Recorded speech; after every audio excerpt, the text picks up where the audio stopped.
Lelaki tak ada menopause, mitos atau fakta? Sebelum tu jangan lupa save video ni dan share kepada pasangan anda.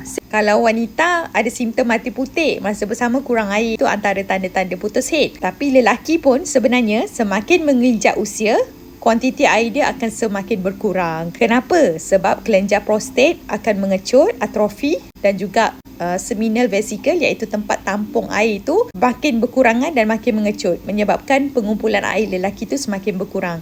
So dalam 1 tahun dianggarkan 0.2% lebih kurang. Contohlah kalau dalam 20 tahun daripada sekarang, so kadar kualiti air dia, kuantiti air dia akan menurun dalam 3 ke 4%. Bermakna kalau 40-an 2.8 ml air, dia akan berkurangan hingga 1.95 ml. Tapi bergantung kepada lifestyle dia juga. Contoh mudah macam gegenang telinga lah. Ada orang semakin menginjak usia, telinga makin kurang pendengaran. Tapi ada orang tidak. Contoh kalau orang yang selalu guna earphone, headphone yang besar, gegenang telinga makin lama makin kurang kenyal. Kadang-kadang usia 40-an, tapi kualiti usia dah macam umur 60-an. Jadi bila kurang air, menyebabkan sperma susah nak berenang dan kurang subur. Morfologi bentuk sperma pun ada kelainan rupa semakin menginjak usia dan kuantiti pun menurun. Yang kedua, kalau nak ikhtiar hamil, wanita je kena cakna dia punya kitaran haid. Lelaki tak payah risau. So itu mitos ke fakta? Walaupun lelaki tak ada kitaran haid, tapi lelaki pun ada masa up and down. Kualiti sperma dia kadang-kadang berkualiti, kadang-kadang tak berkualiti.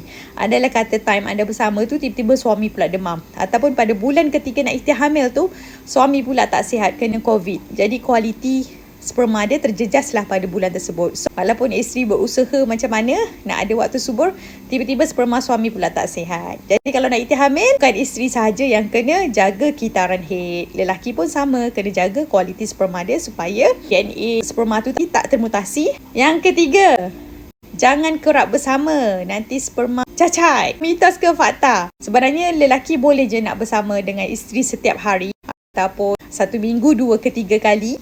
Tu yang terbaik kalau siapa yang tengah ikhtiar hamil. Sebab sperma dia ambil masa 2 hari untuk dia matang. Sebenarnya kalau lelaki kerap ejakulasi, dia bagus. Jadi yang tak elok tu dia dah ejaculate. Jadi dia merangsang untuk penghasilan sperma baru.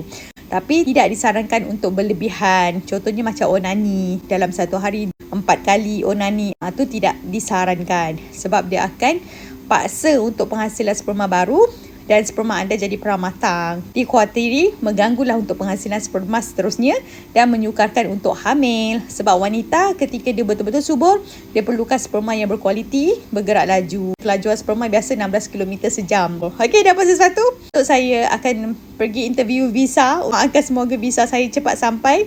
Sebab insyaAllah 25 hari bulan ni saya akan terbang ke US untuk tambah sijil. Walaupun dah ada sijil, tapi saya saja lagi nak tambah sijil saya, iaitu bahagian holistic approach in fertility. Walaupun kita tengah buat rawatan kesuburan, IVF, IUI, how to support internally, how to support dari segi holistic dan juga functional medicine. Sebab kebanyakan dekat Malaysia ni, mereka suka praktis yang hanya konvensional. Macam saya dulu, saya pernah mencuba pelbagai kaedah, clomid induction, makan pil perancang. Tapi saya terlepas pandang pasal macam mana nak betulkan mindset kita, hati kita, nak sediakan dalaman daripada pengambilan mineral dan vitamin yang mencukupi.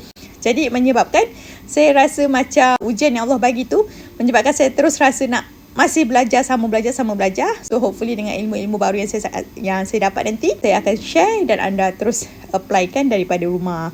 So macam mana nak hamil secara natural, how to reverse back aging process, macam mana kita nak melambatkan sikit proses penuaan sel setiap dalam badan kita, termasuklah sperma dan juga ovum. Siapa yang tak pernah tahu lagi konsep saya, sila follow TikTok ni, tengok tips nak cepat hamil atas tu.